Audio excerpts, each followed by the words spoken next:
Los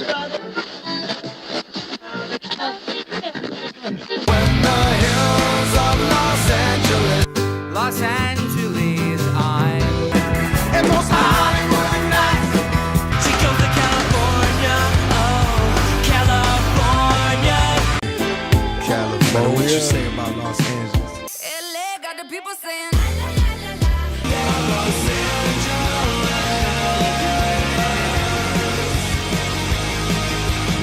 You're listening to Corner of the Galaxy on cornerofthegalaxy.com.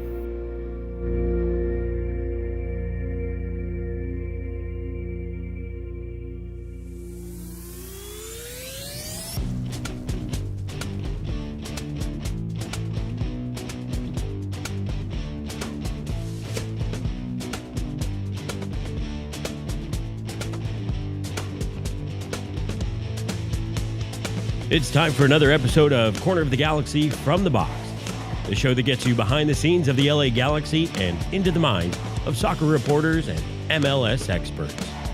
Your hosts for the day are Corner of the Galaxy's Josh Guesman and LA Times soccer reporter Kevin Baxter.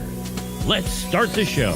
Hello, everybody, and welcome to Corner of the Galaxy from the Box on cornerofthegalaxy.com. I'm your host, Josh Guesman, coming to you on a Monday, January 19th. The LA Galaxy days away from their first preseason game. That means we're, a matter of a month away from real competition starting. Where is this team? Where is this roster? The preseason schedule's out. We'll tell you about that. We'll tell you how the LA Galaxy are sort of faring as they get ready for this first preseason closed-door game. And then everything that sort of happens in between there, which is this roster complete? Are they ready to go? So a lot of stuff to talk about, a lot of things we need to discuss in order to help us do all that. We're glad to have him back. It's Mr. Kevin, the Panda Baxter. Kev, how's it going, bud? What's the weather been like down there? It was like 72 degrees today. Like, it was nice. Yeah. It was hot over the weekend. Like, felt like it was summertime. We had train club, and so it was free ride. It was a little toasty being out in the sun for 7 hours, but it's been okay. How about you? Yeah, well, I blinked and I missed winter completely. Yeah, I know. Yeah. I'm trying to get in training for it. As you know, I'm going to Milan for the Olympics. I'm trying to get in training for that. So today I went to an ice rink in El Segundo, where the Kings train, and I just hung out there for a while, just trying to feel cold, because I can't go straight from here to like ice. No, Milan, so. No, it'll be. But I mean, is Milan really that cold? I know they're having the Winter Olympics there, but like city center wise, we don't have snow, do we? No, it's kind of like, I guess, Seattle, without the rain. It's that kind of like, it's chilly, but you need a jacket, but you don't need gloves and a hat and everything. Gotcha. Okay. All right. I think that, I'm pretty much a fashion plate. I think I'm going to fit in real well in Milan, don't you? Yeah, the fashionista that you are, of course. They'll know. They'll look at you and they're like, American? Right, that's what they're gonna say right away. Actually, I'm thinking of taking my Canadian luggage tag just because I don't know that I want to be American right now. That's not maybe a bad idea in some places for sure, but yeah, it is. That's how many days away are you off till Milan? Like, when do you go? Well, yeah, this is my penultimate show before I leave. I have, let's see, today is Monday as we're talking, so I have 12 more days before I leave. 12 more days. Wow. Well, have fun. Always good. We will. I don't know if I'll replace you or if I'll do some solo shows. You know me. I can't think more than a couple days ahead. That's about. I'm highly replaceable, so it probably wouldn't be too hard. Hey, sometimes that might be true. Well, just a reminder to everybody. Not sans Kevin, even though he's in this graphic. Sans Kevin. We will be at Coachella coming up on February 8th. If you missed that announcement on Thursday's show, we will be there. We have some interviews scheduled with some LA Galaxy players, LA Galaxy coaches, front office staff, and then any members of the media we can sort of rope in there as well. Maybe Tom Bogert will be available. I'll reach out to him as well. There's the stash right there. The stash himself. So Tom possibly will be at CVI, and if that's the case, we'll try to rope him into a third, I think, consecutive appearance on Corner of the Galaxy's preseason Coachella show. So that's on February 8th. Go to Coachella Valley Invitational.com.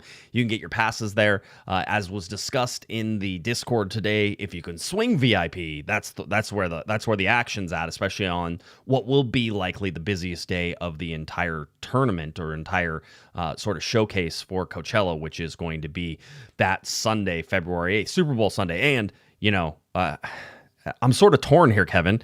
I don't know if I want the Rams to be in the Super Bowl. I'm not a huge NFL guy, so it wouldn't hurt me. But like if the Rams are in the Super Bowl, then everybody's going to be like, I'm not going to the Coachella Valley Invitational. I'm going to stay home because I don't want to miss a second of the Rams playing.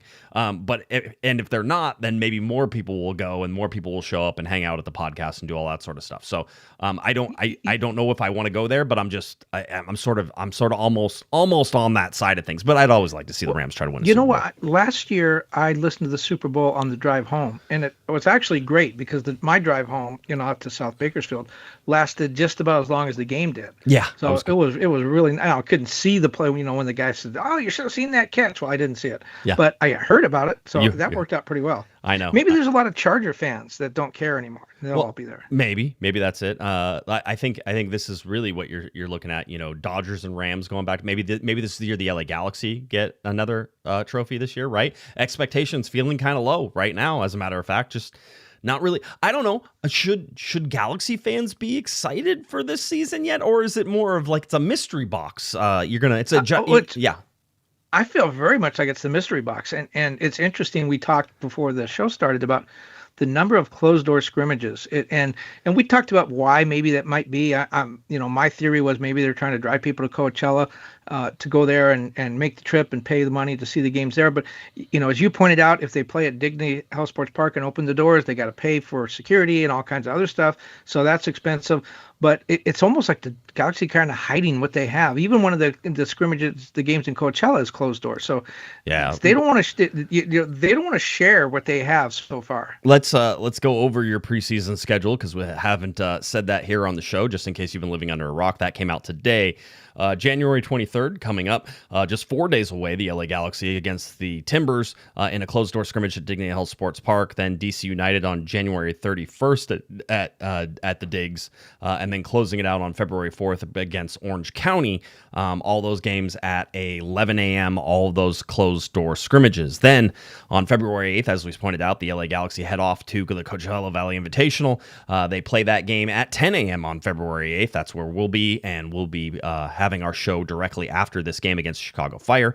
The LA Galaxy will then play on that Wednesday, February 11th at 11 a.m. against St. Louis City. And then finally, a closed-door scrimmage on February 13th, so just 2 days later, where they will play against Real Salt Lake. Now, some of this, Kevin, obviously is in reaction to their actual competition schedule, and it is the CONCACAF Champions Cup on 2/19 against Sporting San Miguelito, against the LA Galaxy. So that's one that starts. That's real competition on February 19th. Then the LA Galaxy have the season opener on 2/22. So if you're counting, Kevin, which of course I am, the LA Galaxy just 4 days away from their very first preseason game. They're 20 days away from their February 8th game in Coachella, that Coachella debut. They are 31 days away from that first game in the CONCACAF Champions Cup and 34 days away from hosting New York City. So you're talking about real competition coming up in 31 days, real MLS competition coming up in 34 days. And while I would agree that there are many returning things coming from the LA Galaxy, so maybe, there's not a lot of new to integrate, although you're certainly looking at the two defenders that the LA Galaxy went out and got with Hack and Guesman. It just feels like this is an incomplete squad right now. And one is because Ricky Puig is missing. And two is that you thought they might go out and get another striker too, but you would have thought, and they still have time to do it, but you would have thought that there would have been an emphasis on finding either a striker or a midfielder in order to get something going. And I don't get the sense, and that's just my opinion, that there's like this hurry to sort of get that done. And maybe that's an outside media perspective. Maybe that's sort of a fan perspective. Is like, come on, do something. You gotta do something. Maybe the patience in the front office is far outstrides my patience that I have for certain things, certain milestones for the team that you want to see before preseason. But it feels like everything's happening in sort of molasses right now. Nothing seems to be going quickly. Yeah, there's tick, tick, tick, tick, tick, tick. You hear that in the background, and no one seems to be. There's no urgency, and it's interesting because Greg Vanney has said in the past that he really wants his team in training camp. He wants to have his 11 players, maybe guys that are going to play, bench role, maybe not so important, but he wants his 11 players, his starting lineup in camp so that they can get some chemistry, work on some stuff, get to know each other. And we'll talk about this in a little bit, I know, but the fact that they haven't done anything yet worries me a little bit because, as we said, the clock is ticking down. And if it's going to be a foreign player, yes, he may come in fit, but he needs to learn the system. He needs to learn what Greg Vanney wants him to do. And also, there is the geopolitical issue now, which we didn't have in the past, which is people from 75 different countries are having difficulty getting visas. They can't even interview for them. Now, I don't know if the Galaxy has a way to pull strings or whatever, but so you want to get somebody from Brazil or some other country, maybe some African countries, they just can't walk in the embassy and get a visa and come over here. It could be a process that could take months. It could be a process that will never get done. We just don't know about that. What we do know, though, is from the pictures you showed me, the Galaxy may be the MLS beach volleyball champion. Perhaps not so good at soccer. Well, like it was. By the way, there's always a beach day in the preseason, right? Like this is almost an LA Galaxy. It used to be, I think when Vanney first started, I'm pretty sure they went to the beach, but they also ran the hill over by the Rose Bowl in Pasadena, right? There's a big hill. That was a throwback to when they started. That was Greg Vanney trained there. Yeah, that's what I'm saying. It's sort of like there seems to be some traditions that Vanney has. One of them seems to be having a beach day, right, and going down to Manhattan Beach. I would imagine that's it looks like the Hermosa Strand. Beach, It looks like right at the Strand. It looked like in the pictures I saw. So the guys going down there. I'll just say that once again we get to see why I'm not a professional athlete. The whole deal. But I couldn't help, and this is me, and this is the old me that is doing this, although there certainly is maybe a younger version of the same movie now that people will get. But all I could see and all I could hear was this particular song as soon as I saw these pictures. And if you're not familiar with, 1986 classic Top Gun, which was so long ago, it wasn't even funny. I think I saw it in a drive-in movie theater. I was a very young child because I was like 5, 6, something like that. And my parents went to watch the movie, and I was just like in the back seat, right? Like it wasn't like I was there to watch the movie. They wanted to go see Top Gun, and I was there. So I got to watch Top Gun. So that's all, but that's the only thing that goes through. There's the beach volleyball scene there. I'm like, oh, if they didn't have that music playing, which, by the way, most of those people probably had never even seen Top Gun, is my guess. But if they didn't have that music playing while they were playing beach volleyball, then they missed out. Well, yeah, there's a beach volleyball scene, very famous beach volleyball scene in Top Gun. There's also a volleyball that plays a big role in the Tom Hanks movie Castaway. Did you know the same volleyball played Wilson in Castaway and also played the volleyball in Top Gun? I did not know that. I did not know. Very versatile actor for a volleyball. Well, it seems that way. Philip, by the way, says, Josh, we are still waiting for Yanni Gonzalez, right? So whenever we talk about patience and everything else, it's some of those things. Some things never get done. There is a name over my shoulder, Farai Mutatu, right over here. Some things never get done. And so this is, I don't know if that's what's affecting things. I don't know if that's slowing down things. But it just feels like, and I think somebody said in the chat room, I didn't see it, but, or I don't remember who said it. It was up a little higher, but it was maybe the Galaxy think they're good enough for right now, which is we're okay. We're not going to be in last place. We're not going to be in first place, but we have this awesome plan for the summer, and maybe we've had this awesome plan for the summer for a long time. And just because Ricky Puig got injured doesn't mean that we want to screw up this awesome plan that we have in the summer. And we know that we're going to get better in the summer. And so it's our goal now is to survive. Here's the problem is that you want to make a run in CONCACAF Champions Cup.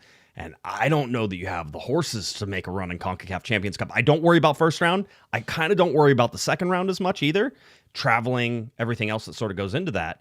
I expect that this Galaxy team, because they mostly played together, Kevin, last year, will be comfortable enough playing some of these smaller minnows in the first 2 rounds. But after that second round becomes real competition, and if you're waiting for summertime to get that, you're gonna be lacking. Do you remember what last year's summer plan was? What was last year's summer plan? Last year's summer plan was just tread water until we get to late summer and Ricky comes back, and then we make our playoff push and the Galaxy make the playoffs, and then we go on a run. How'd that work out? Hey, man, best laid plans, right? Somebody said that the Galaxy season is like a box of chocolates. You never know what you're going to get, right? Little Forrest Gump That's reference. good. Another Tom Hanks movie off Yes. of Castaway. Castaway, by the way, has the scariest plane crash in any movie I've ever watched. I just would like to point that out. I think they get that plane crash way too correct, way too scary. Like I don't like that at all. My favorite part in that movie is remember when Tom Hanks comes back when he's rescued and he's making that tour, right? And he's in that luxury box somewhere, and they have seafood out for him to eat, and it's just he's like no, not eating that. But no, I mean, so trying to figure out what you're going to get from this LA Galaxy side and what you're going to do. Now, I'll go back, a little bit to the schedule. I am surprised there aren't any games at Dignity Health Sports Park. I think some of that is due to the fact that CONCACAF Champions Cup starts so early as well that you're not really getting that tune-up. And ever since Coachella sort of kicked off, they've been maybe sort of phasing some of those out and moving some of those over to the Coachella side of things instead of at Dignity Health Sports Park. But you and I, of course, were part of one famous preseason game where it rained and poured and thundered, stormed, and everything else, where we did a live show at the actual stadium that was supposed to be a pregame live show, and we ended up having to scramble to do it before the game started and everything. There was hail, Kevin. It hailed. Yeah, not this winter, not so far. But there weren't a ton of people that came out to those games, but there were people that followed them, that talked about them. I'm just wondering, is this the best way to build interest? Yes, they do have Coachella, and it's a great event. If you haven't been there, you really should go. But it's way out there. It's expensive. You have to go out there. You pretty much either have to devote the day or stay overnight. I'm not just sure. They're not building interest for the team. Only for you do you have to stay the night if you're going, because you have 2 hours to get to Civilization and then you have to drive 2 hours again. So it's 4 hours. It's a 4-hour drive for you. It is an hour and 45 minutes for me, and I have to make my way out there. I would have to imagine that even from Los Angeles, it's about 2 hours in general. You just are so far away. You have to come down and then sometimes it takes me an hour and 45 minutes to get to the dig. Yeah, I know. So yeah, it certainly is. I will say this, that just because it says closed door doesn't mean we won't know what's happening. It just means that nobody's really invited to that. There are always deals and agreements that teams make, and sometimes it's because they have players playing who aren't official yet, right? And so whenever you have players who are playing who aren't officially added to the roster yet, because they're not supposed to be playing, but everybody does, they're not supposed to be playing. You have closed door scrimmages and then a media blackout for this. Just because there are 4 closed door scrimmages doesn't mean we won't know the results of those, and doesn't mean we may not get media or video from those. It just depends on what the teams agree to. Well, closed door just generally. Go ahead. It's their Galaxy home games, but it could be the other team. It could be Real Salt Lake in Coachella saying, "Look, we want this to be a closed door."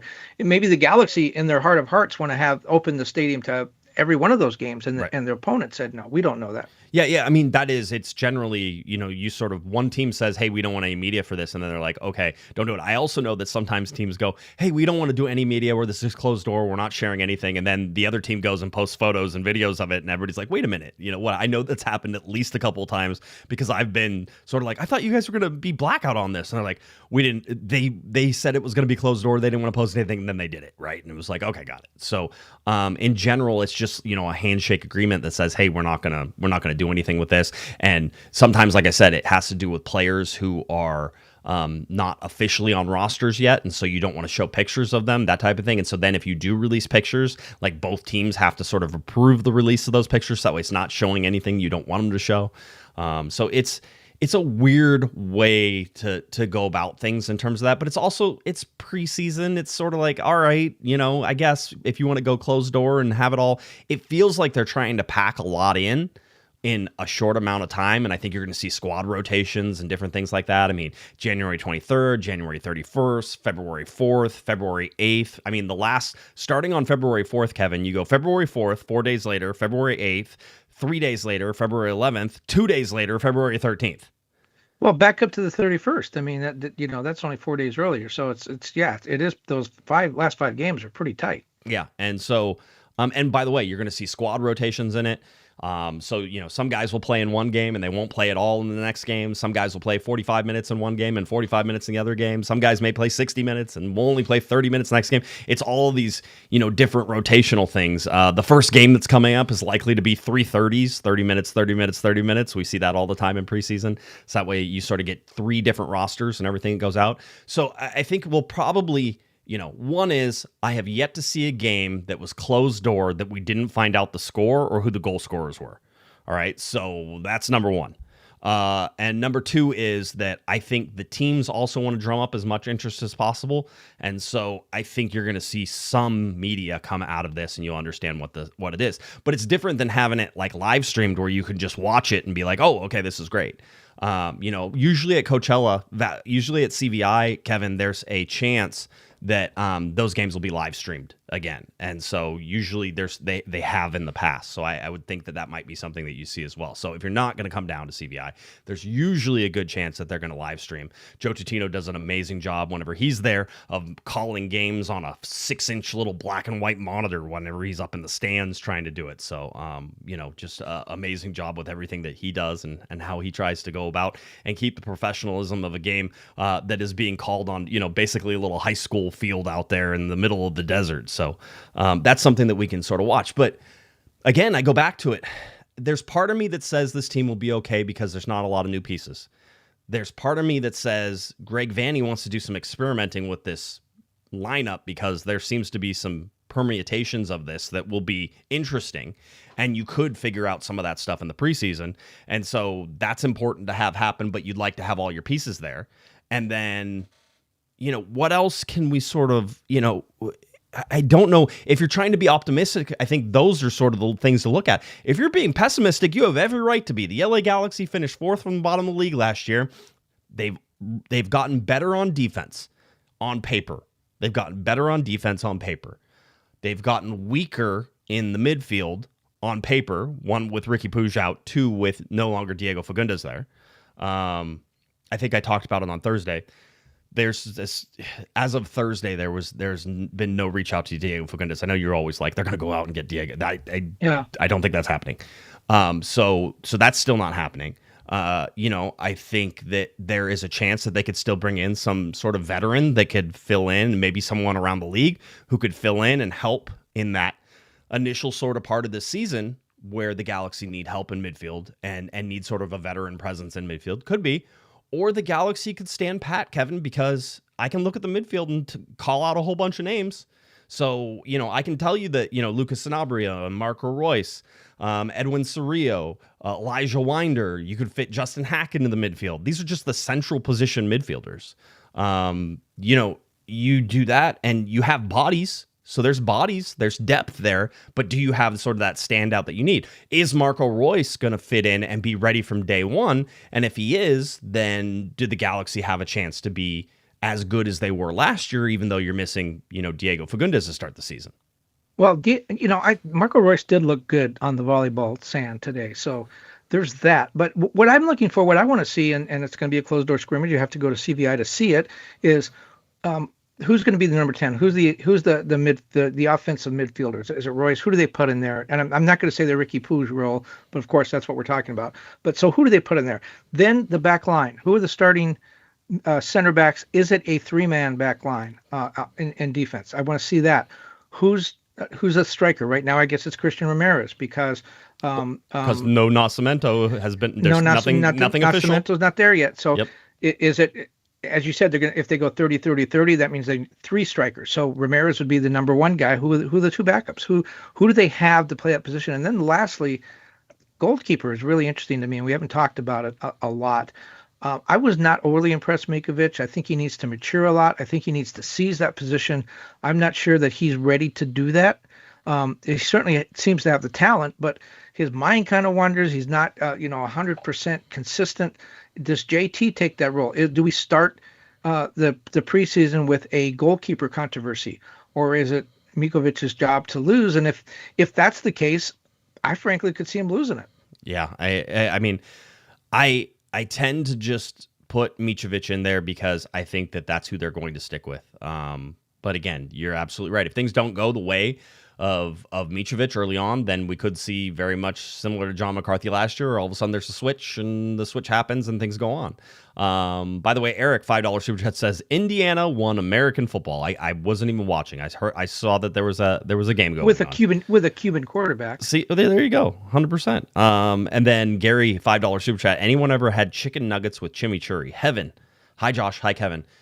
I could see that being really good. I had a steak over the weekend or over Friday night. We went out looking for a place to eat with a 6-year-old, by the way, which is always a fun task. Which is you're sort of like on a Friday night. You should have gone for the nuggets. You should have gone for the nuggets. Well, on Friday night in down in Newport Beach and some areas, we were like, let's go try to find a place to go eat. And like the first place we went to, an hour and a half wait. And I'm like, nope, that's not going to work. So we went hopping around and found something. But he was at his first grown up adult dinner at a place, and we had steak with some chimichurri sauce on it, so that was good. There was also my wife got a steak with a peppercorn sauce on it, so we were mixing off and trading those. And my kid was like digging both of it, so I think he's ready for the Orange County nightlife. I think he can hang out. That was his first meal without a toy. Then no, he get a toy. No. He's actually a good eater, but no, it was always good. No, so it's just I feel like there's no way for us, Kevin, to sit here and be super optimistic about what's going to happen. I think we can be realistic and say the Galaxy probably won't suck. As somebody said, probably won't be 13th. All right, so probably won't be 13th in Western Conference. But that being said, there's an interesting little, two storylines going on here. One is that Greg Vanney, as coach, got a contract extension last year, in the midst of a 16-game winless streak. And has, I think, quote unquote, something to prove this year, that everything stays a little more stable than it was last year, right? And that he has a good team. So Greg Vanney needs a good, solid start to the season.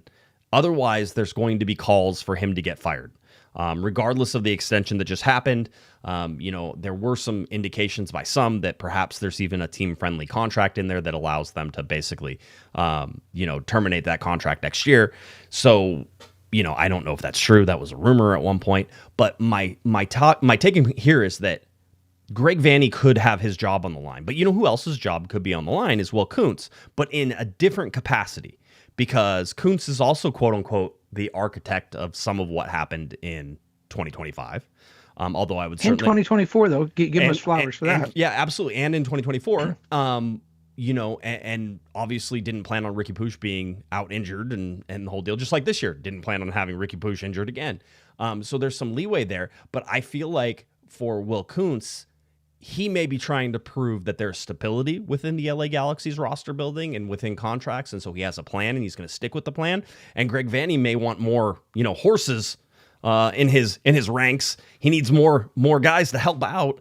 And Will Kuntz may be like going, hey, you got to deal with what I can give you right now, because I'm certainly not going to put my job on the line to try and, have something get screwed up this season again. I need to make sure I'm putting together a stable team that is able to compete not just this year, but next year. And Greg Vanney may be sitting there going, I need more firepower. Give me something. I think you hit on something, but I think maybe you have it backwards. And I don't know the situation with Will Kuntz's contract, but I do know Greg Vanney is signed for 3 years, a 3-year extension. There was a time not all that long ago when the Galaxy were paying Kurt Onalfo not to coach. Right. Then they wound up paying Ziggy Schmidt not to coach. Yes. At one point, they were paying both of them not to coach at the same time. Yep. And so, and GBS was the coach. So they had 3 coaches, only one who was actually coaching the team, but they were paying all 3 of them. I don't think I don't think Uncle Phil has forgotten about that. He was writing some big checks for people who weren't doing anything.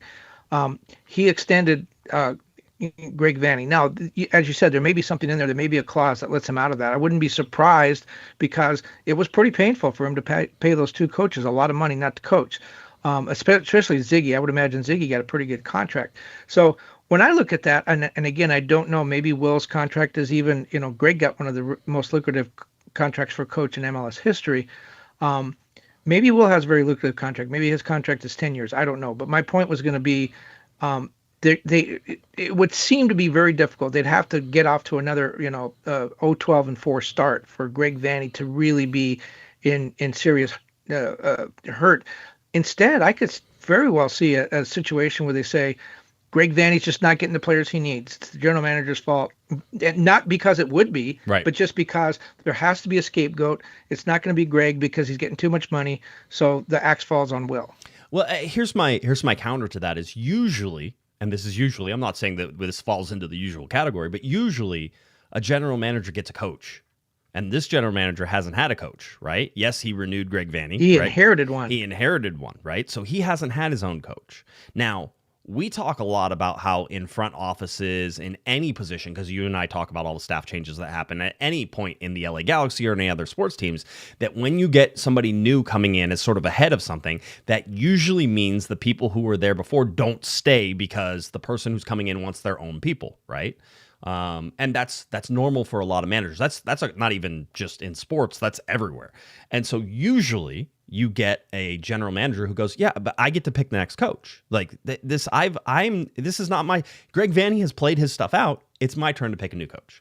And so Will Kuntz could go out there and get his coach. Usually that happens. So that's why I almost feel like, yes, I understand what you're saying. And I think it's an excellent point to bring up that with the amount of money and everything that's going to Greg Vanny, maybe Will Kuntz is on the block if the Galaxy don't start well. But the reason that we're talking about the LA Galaxy not starting well, which is crazy too, because we saw them go out and get two defensive, like high picks in terms of what you're looking for in Major League Soccer. These were both especially Hack was possibly one of the most coveted free agents in Major League Soccer, certainly in probably the first top 10 of free agents and probably in the top 5.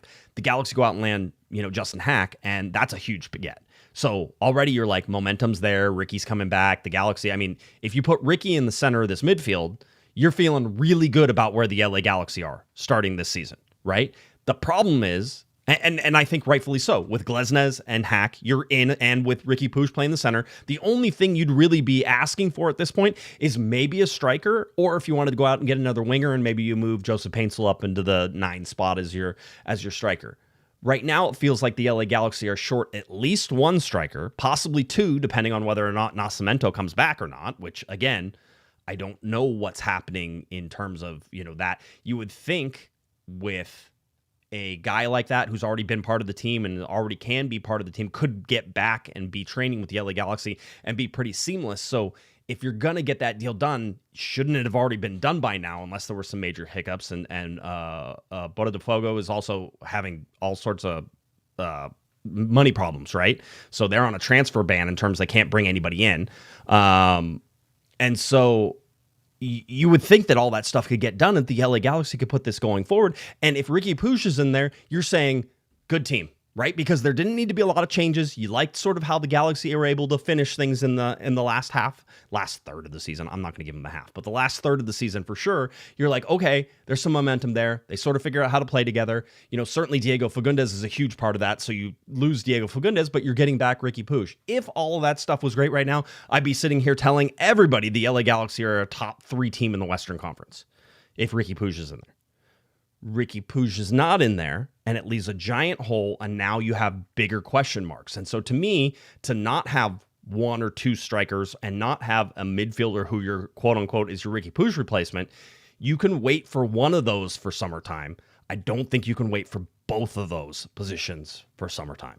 And that's where I sit there and say maybe the Galaxy are a top 10 in the Western Conference if you're at where you're at right now. I feel pessimistic about that. And I do agree with you that it's a little bit odd and probably unfair to just assume that the season is going to start poorly and everyone's job's going to be on the line. However, having seen this play out before, I remember 2017, and this team is not anywhere close to 2017. Right. But I remember at the start of that season with Chris Klein and Pete Vagenas and Jovan, talking to them, and they were so confident. It was like, we are all on the same page. We are all going to get this done. We're moving forward together. Pete did this, and he was great, and Jovan thought this up, and it was great. By mid-season, those guys were like, well, Pete wanted to do this, but I didn't want to do it, and Jovan said this would work, but I knew it wasn't going to work. They all turned on one another, and the crew is different. I'm not assuming or suggesting that might happen again. I'm just saying, when things start going bad, there's not a lot of we and us. There's a lot of he and I, and it can get ugly soon. Yeah, and I don't feel like everybody's on different pages, although I certainly still question sort of the striker position as one where I'm just not convinced everybody's on the same page. But that's me. That's a me issue that I have. Well, with, not really, know? because we've heard some of the verbiage, and they're not saying the same thing. Yes, I agree. I'm sort of giving them the benefit of the doubt that we just misinterpreted that right now. It's like, oh, well, no, everybody's fine. In a perfect world, they like this and this, but it's the whole thing. I am on the record of saying that already. So in terms of, are they on the same page? Or are they not on the same page? Well, and with Nascimento, we don't know what's going on. Botafogo, as you said, has a transfer ban. That might say, well, they need the money. They got to have this guy go to the Galaxy. They need the money. Or it could be, we can't bring anybody in. This guy's better than what we have, or what we could get. So we're going to keep him now. That thing needs to play itself out, and I don't know that we have a handle on how that's going to happen. No, I mean, and also, as you pointed out, it could be a visa issue as well, right? So, I mean, all those things could be true, and that's one of the reasons that certainly when you talk to Will, but other GMs and chief soccer officers, right, the CSOs, we're looking at this and saying this is why we need to be on the summer transfer list with everybody else. This is why we need to align calendars, is because when this stuff plays out, we're not in a position to take advantage of it. So right now we're spending like premiums on getting people in winter.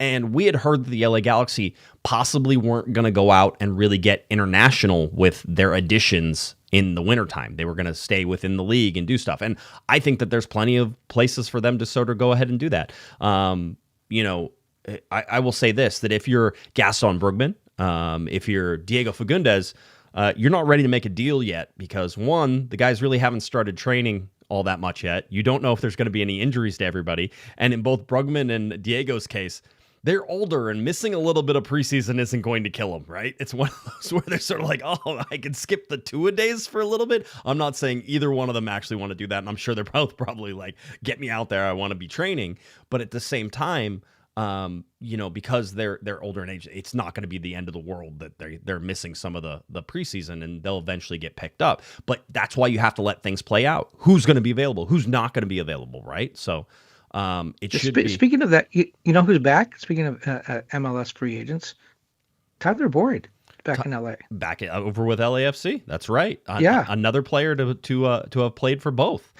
Has anybody seen Billy Sharp lately? No. You're not gonna. You have to stop with the Billy Sharp thing. That guy, he's older than you at this point.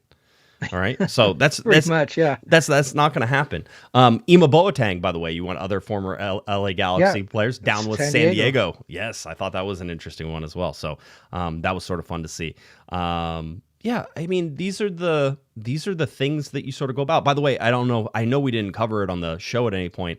I just thought it was interesting. But Marcus Vercranis was down in Australia and a mutual termination on his contract. So he is, quote unquote, a free agent and back, and could possibly be back in and around LA or anything else. I have no idea. But Vercranis was one that popped up in my list of things that was going on.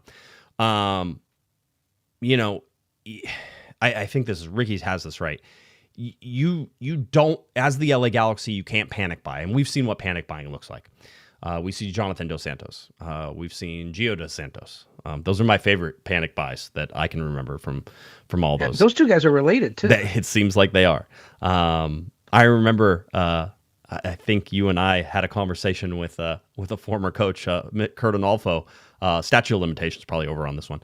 And he was sort of like, hey, I need some players, get me anybody. And they're like, well, there's not a lot we can do. And he's like, well, like, get anything. And I think they ended up bringing Jonathan Dos Santos in right after Kurt Onalfo was fired, right? And Siggy Schmidt came in. Kurt never coached him. Siggy took over. What do Giovanni Dos Santos, Jonathan Dos Santos, and Ricky Puig all have in common? What's that? They all played at La Masia in Barcelona. Yes, absolutely true. Absolutely true. No, it's just, you can't be panicked. When you panic, and by the way, I don't think that this front office is in that position. I just don't get that sense that they're panicked. I think they were surprised is the best way to say it. Surprised in the most awful way whenever Ricky had his second ACL. Well, and we still don't know what happened to Ricky, and I'm going to continue to beat that dead horse because they don't owe us anything. I get it, but we can continue until we find out exactly how that happened, I think it's fair to speculate that. Yeah. We get a chance to, because we get a chance to answer questions. This is more news. The LA Galaxy will have their first media availability of 2026 on Wednesday, January 21st. So that will be on there. That is a hybrid one, so I should be able to attend for that in just a couple days. So we will get our first chances at questions and all that sort of fun stuff. So let's see what. Well, comes let me know of how that. that goes. The LA Times are not invited to that event. How would you not get it? You didn't get the release today? Did you check? I did not. Did you check? I usually check my emails. I'll have to go back and look for that one personally. I was going to say, you should, before you throw everybody under the bus, go check your check your emails. I didn't name any names. Yep, I know. I'm just saying. So, I think we'll finally get a little bit of answers. It'll be interesting to see what the take is from both players and coaches. The mental hit that not having Ricky Puig can have on both players and coaches. I think players is an important part of that too.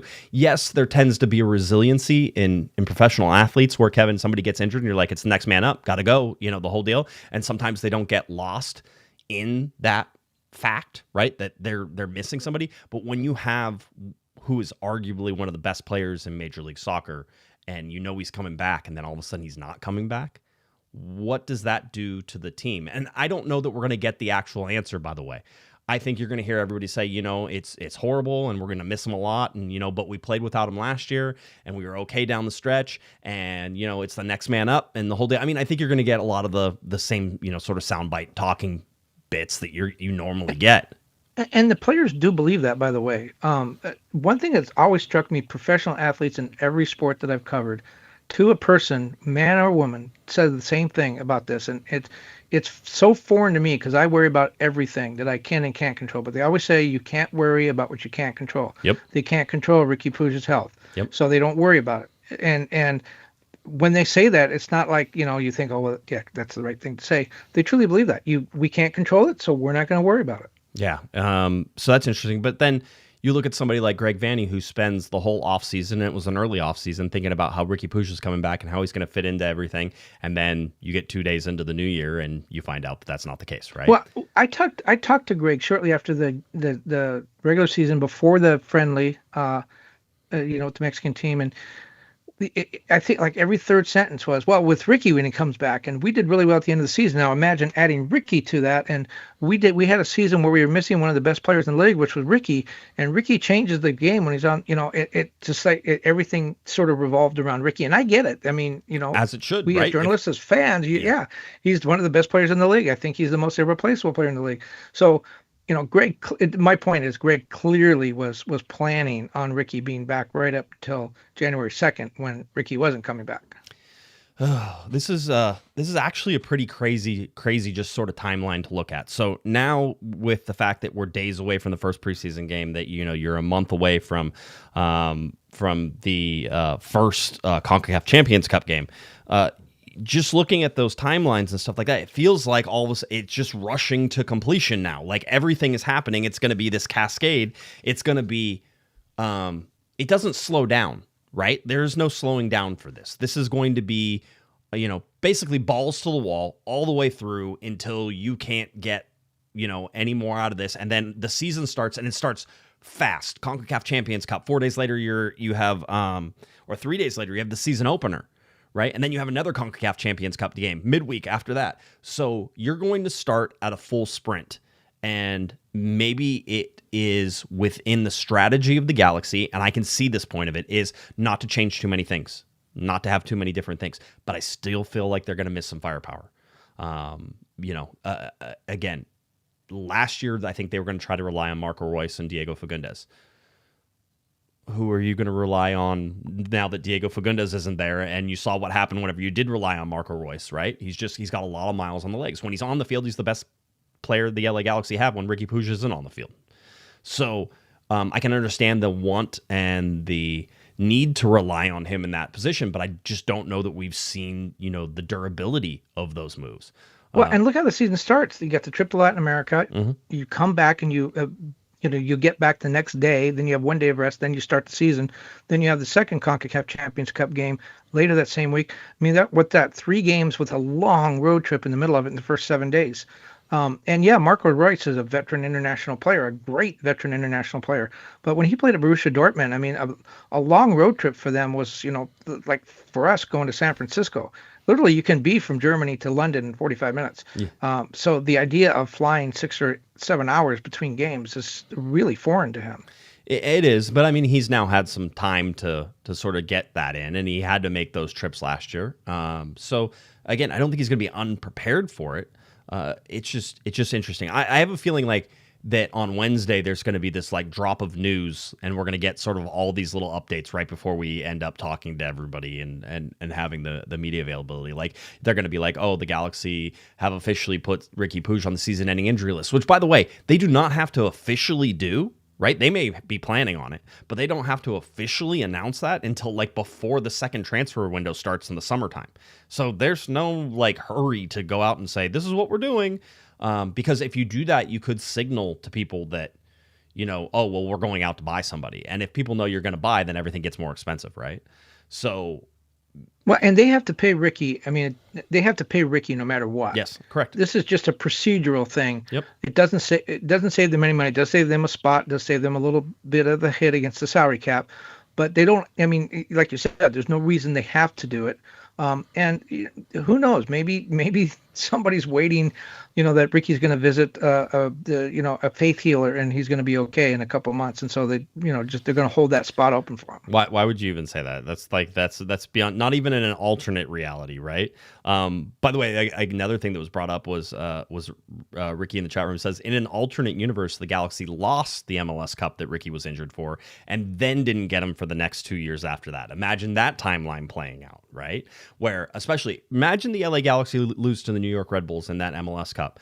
They are like, well, we're coming back in 2025. Then they go 16 winless and they get knocked out. Riqui Puig never returns. And then now as Galaxy fans, you've lost all hope. One is, Greg Vanney's no longer the coach, because I think the MLS Cup saves him from sort of really eating it during the 16-game winless streak. Not by my choice, by the way. I'm trying to take a long view. I've seen what happens whenever you go through Kurt Arnolfo and Siggy Schmidt and Dominic Kinnear and Guillermo Barros-Schelotto. I've seen all those, and Dominic Kinnear again.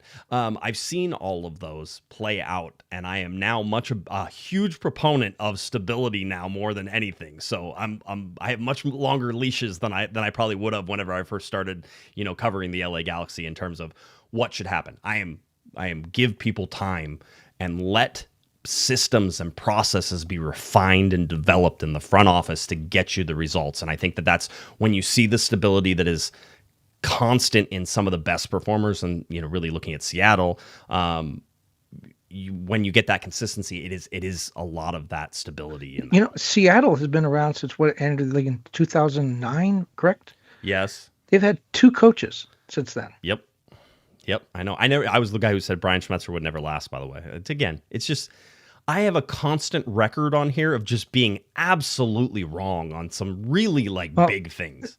Remember, I said San Diego was going to be horrible. Yeah, everybody remembers that. Yeah, they weren't. They weren't very good. So, no, it's about, MLS is about teams. It is about individual players and how you get performance out of your designated players, because when did San Diego stumble was whenever they didn't have some of their designated player available. And now they want to cut ties with Chucky Lozano, which I think is very interesting. And he doesn't want to go anywhere. And he's like, no, I'm good. I'm going to stay. It's like, oh, okay. How's that going to work? Because they owe him money. So, unless they can terminate the contract for cause, they're paying that money. So, yeah, really interesting. And by the way, you signaled that you want to get rid of him too, because, he's not in our plans. Oh, okay. So if somebody's going to be like, well, I'll give you $10 and a pack of chewing gum, that type of thing. And that might be the best deal you have. So maybe he comes to the Galaxy. No. And why? Why does Chucky? Because they need a striker. No. But why does he not come to the LA Galaxy? Because he's apparently a bad guy in the dressing room. That's 100% the character test, right? And that is one thing that has been preached up and down to us over and over again. And by the way, followed through with. Almost everybody who gets signed for the LA Galaxy has just glowing recommendations. And I love that. I love that they make that, and that's how John McCarthy came over. By the way, that was the big selling point for him. And then he turned out to be a great player. And they didn't. I don't know. They totally expected that, but at some point, a whole team of choir boys that goes winless through the first 16 games every season. Yeah, at some point, you need a Nigel de Jong in there to sort of rough things up a little bit. Hey, Nigel de Jong had a good character. Okay, I sat down and had many talks with Nigel de Jong. And wasn't it weird that he was such a thug, unquote, on the field, but such a great, nice, gentle guy off the field. Amazing. People, I sat down with him. The first time I ever got a one-on-one interview with him, I sat down with him for about 15 minutes, got done, and everybody said, how was it? And, everybody's like, well, how was it? Was he crazy, as everybody says? And I'm like, I'd let him watch my kid. Like, not a problem. Yeah. Seems like he's a great guy. I'm like, I don't know that I'd let them play soccer together, because that's where I hear he turns it on, where he's going to be like, I'm going to just break your ankles in training. But yeah, just crazy sort of stuff. No, I mean, we've seen some of the character things that have sort of come through and broken things. I've watched guys give up. I've watched guys get red cards on purpose, right? And when you see that, you're sort of like, you understand why the character test is so important. I think the Galaxy lean into that. You weren't alluding to Douglas Costa by any chance, were you? Douglas Costa, I think, was one of them. Yella Van Dam got a red card on purpose. I actually think Nigel de Jong got a red card on purpose once. As well. So maybe I'm double talking about how nice he's really nice off the field. Like the nicest guy in the world. Loves the Pittsburgh Steelers, loved NFL. He was big on car guy too. American muscle cars. Of cars when he should, yeah. Yep. He created a company to import those into Holland from the United States, basically, is to do that and make sure they passed all of the Dutch admissions standards and everything else they did. So like that was one of his passions. It was crazy. But yeah, I think the character test is important. We saw what this LA Galaxy team looked like in the locker room in 2024 when they won an MLS Cup. And we saw the remnants of some of that in 2025, where despite the fact that the team lost 16 games in a row, Kevin, we did not think that there was this huge, dissent among the players and coach and Greg Vanney. Like, we didn't see that. And we kept reporting that, and people just didn't believe us. People were, Greg Vanney's lost the team. He's lost the team. And it's like, nope, it hasn't happened. Like, it just, I'm sorry, but I'll let you know when it does, because in 2017, we knew when they lost the team, right? In 2020, let's see, was it 2020? Yeah, Guillermo Barros-Schelotto, and then into COVID and all that sort. We knew that when things sort of had gone sideways and things had separated there. But that hasn't been the case with Greg Vanney, and it hasn't been that case for the players yet. So I think that if we're giving predictions on where we think, and this is a good time to give like where you think the Galaxy are through the first 10 games of the season. So first third of the season, looking at that, I think the Galaxy are probably in that 500 mark, where they have 3 wins, 3 losses, and 3 draws, right? Which isn't a horrible place to be. Which doesn't add up to 10. But it's 9. I was close enough. Okay. They have one. They have another draw. There's 4. All right. So, but yeah, I mean, I think you're at that 500 mark. I can be persuaded, dependent on how they sort of come out, to be a little more optimistic about that. But there's this big discussion going on, and I think we've touched on it here on the show, but there's a big discussion going on in the Discord that teams don't stay the same and that younger players get better. And therefore, the LA Galaxy, who had a lot of younger players, is going to be a better team this year because the younger players have developed. And we saw that towards the end of the season. We want to know why the LA Galaxy grow at the end of the season, the last third. It's because the younger players figured out a way to contribute and how to be in the system and how to understand the system and how to play Greg Vanney's way of playing. So that's where we get the growth. But there's always the flip side of that as well, which is that, yes, younger players get older, but older players get older as well. And so have the Galaxy gone in there and really hedged against some of the older players that they've had, and will those guys be able to sort of have one more last stand? I mean, ultimately, could be Maya Yoshida's last game as a professional athlete, or last year as a professional athlete. I think that's pretty clear. And I think one way to look at it was last year they're coming off the MLS Cup, had a magical season, didn't lose at home, tied a lot of team records for wins and goals and all kinds of stuff. And so when they got up to that slow start, I think the feeling was they'll pull out of it. They're too good. They'll pull out of it. They got a lot of talent. They'll pull out of it. And then after that, then it kind of got kind of comical and was almost like, can they really go the whole season without a win? And that was the narrative. I think this year the narrative's different. I think this year the narrative, and you've said it a couple times, let's sit back and watch and see what we have. If they go 0-10, then that's possible. This team could go 0-10. If they go 10-0, that would be a little bit of a surprise, Right. but not really. You could say that was the core of the MLS Cup team. They're still really good. It's very strange. I think this is just a team where you're just gonna have to sit back and let things play out, at least over the first probably couple of months. Yeah, again, I think you're right. I think it would be a surprise to see them go 10-0. 0-10, would that surprise you? Yeah, a little bit, right? You're like, this is probably a better team, but it would be by the way, very reminiscent of last year. And then I think heads are rolling. People, you and I are probably ducking, and everything's being thrown out the press box window as everything collapses. There'll be down more around. planes flying around the stadium again. Yeah, pulling banners. There will be more planes. Just a reminder to everybody, we do have 2 VIP passes that we're giving away to the Coachella Valley Invitational. You can win those. If you'd like to know how you win those, here's what you need to do. So this is your official one. Why do I wait all the way until the end of the show? Because that means that You got to listen to the you had to end. listen to the end. If you want to do that, go ahead and send an email to cornerofthegalaxy@gmail.com. Tell us why you deserve to have 2 VIP passes to the Coachella Valley Invitational. This is one of those times, Kevin, where it isn't a random draw. You don't have an equal chance of winning.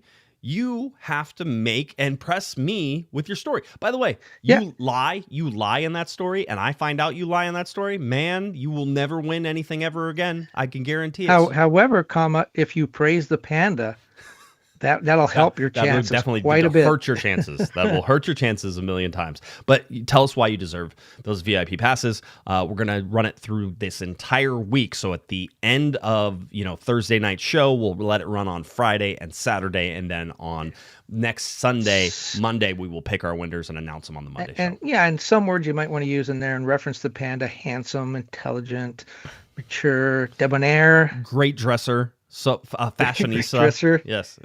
So grandiloquent. Look it up. QM Brew goes, dang, there's a lot more people than me who deserve the tickets. I can't win. I mean, listen, I can't tell you what's going to impress me. Maybe you have a funny story. I have if I talk quietly, I can tell this story because it's hysterical, okay? But I can't talk too loud because if my wife hears me tell you the story, I will be divorced, okay? So I told you we're going out to dinner, right? So we're out to dinner. We're in the car.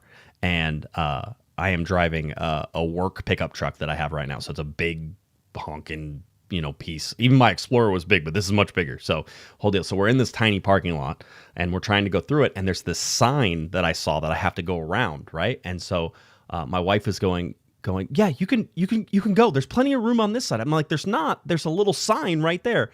And she goes, where's the sign? I go, right there, right next to the car. So she goes to look at the sign, Kevin. The window was up. And she goes wham and whacks her head against the window. Like it was not a soft thing that happened. This was a boom where the window hit, and like the car shook when she hit her head on the window. And that I thought that was possibly one of the funniest things I ever said. But it wasn't. I didn't almost die crying until I saw on the window like the smudge of where her forehead had hit the window. Right. So I thought that was really funny. Just in case anybody... So you win the tickets. I could win the tickets, right? But just in case anybody thinks that karma would allow me to laugh that hard at something like that, did the exact same thing 2 days later. I smacked my head on the window looking for something because I thought... See, we still remember when you used to spill Coke in your car in the In-N-Out drive-thru. I haven't. Oh, by the way... Why did you say that? Because I haven't had that happen to me in a very long time. And every time I grab a cup, I'm like...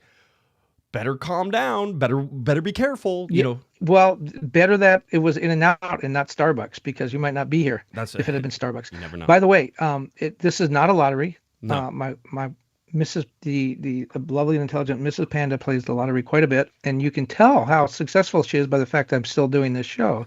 I was going to say, there you go. You could tell how successful she is at the lottery because she's still married to you. If she had any money, she'd be gone already. Yeah, that's true too. Yeah, 100%. So anyway, that's where we're at. So cornerofthegalaxy@gmail.com. You can start sending those in now. I will not make my decision until next Sunday and then on next Monday's show. So you have a whole week. We will give away those VIP passes to Coachella, and you can come down and see our live show that takes place right after the LA Galaxy take on the Chicago Fire. That game starts at 10. We imagine right around 11:45, 11:50 is whenever the show will start, because in the preseason, the half times are a little bit shorter and everything happens a little bit faster. So you don't get quite your 2 hours, that you normally get on all these. So a little bit before 12, we will start. As of right now, same position it was last year. We will release a map on that as soon as I get that confirmation. But I imagine that we'll be in the same spot and ready to have a great time. And we're always excited to be there. Thank you to the Galaxy for bringing us out. Can't wait to talk to Greg Vanny and then, Tom Braun, hopefully Will Kuntz out there, and then, anybody else who we can sort of wrangle into that, whether it's players, coaches, anybody else. So excited for that. Also, Kobe Jones getting a statue this year.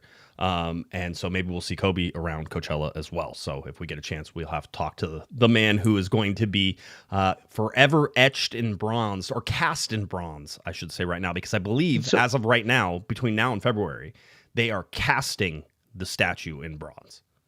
So do you expect to see the real Kobe or the statue of Kobe? I expect to see the real Kobe, because the statue of Kobe is not supposed to come out until, the day that they have put in place. And he doesn't get to see it. Would you allow... Okay, so he got to see the basic parts, some of the parts of it, right? And he got to pick the pose, and he gets this say in it. What is the pose? Do we know? No, we don't know. He knows, okay, but we don't know. He said, would you let your wife approve a statue of you on this? I mean, I love my wife, but I think I would. No, she would do something really funny, like just some bizarre pose, or I don't know, my tongue sticking out or something. Well, goofy. I feel like my wife doesn't even let me post pictures of her. She has to approve the pictures that I post, so she gets to approve a statue. By the way, not that either of us would ever need to worry about having a statue. So that's where we are at with that. So again, get in your stories, cornerofthegalaxy@gmail.com. That's for your CVI passes. Those are 2 VIP passes that day. 2 of them. You get 2 VIP passes.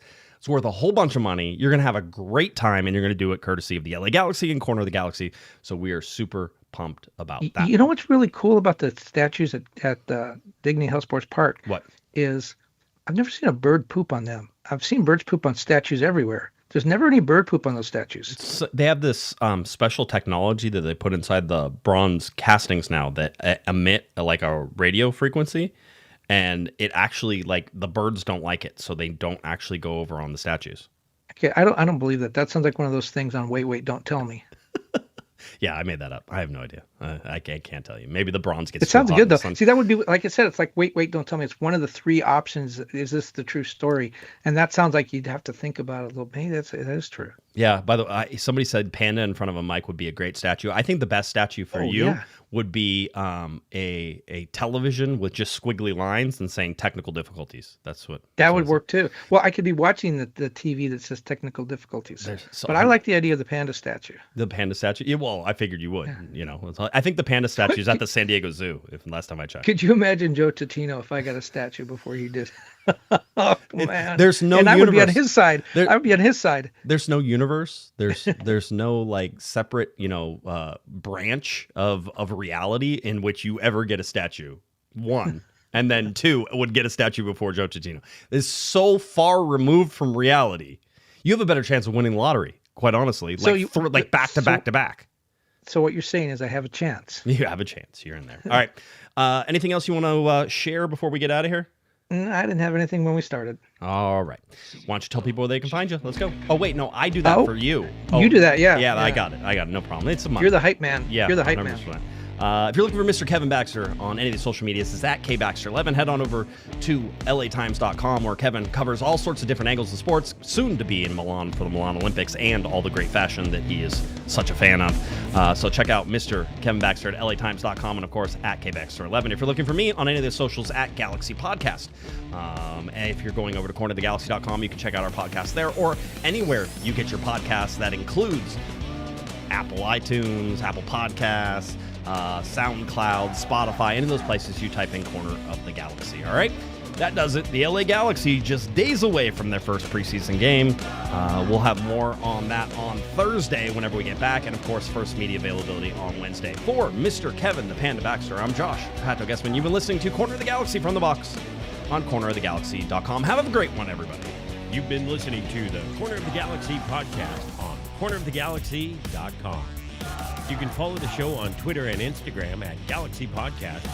And be sure to check out and subscribe to iTunes, Stitcher, and Facebook by searching for Corner of the Galaxy.